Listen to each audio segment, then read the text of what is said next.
Good morning and happy Sunday. It's time for some coffee and Jesus. As always, that's how I try my best to start my mornings. Today I was reading in Galatians chapter 5. I definitely have memory reading in Galatians, but I made sure that I wanted to read because I didn't have no highlighting or no annotations in there. Now going back, I see how important it was for me to do that. It's easy just to fly through the Bible, but you have to make sure that you're understanding what you're reading.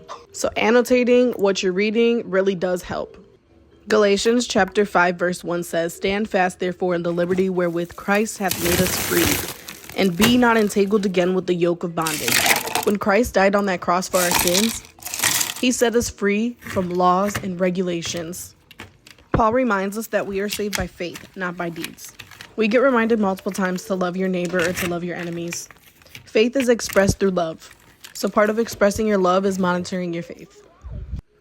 Galatians chapter 5 verse 16 through 17 says, "This I say then, walk in the Spirit, and ye shall not fulfill the lust of the flesh. For the flesh lusteth against the Spirit, and the Spirit against flesh. And these are contrary to one another, so that we cannot do things that we would." Flesh and spirit are literally battling with one another in your head all the time.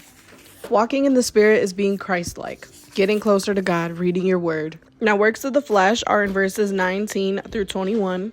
Also known as bad fruits, which are examples of like adultery, witchcraft, hatred, wrath, strife, drunkenness. Verse 22 says, "The fruit of the Spirit is love, joy, peace, long-suffering, gentleness, goodness, and faith." If we live in the Spirit, we must walk in the Spirit. We must lean on His understanding, not our own. Have a blessed day. God bless.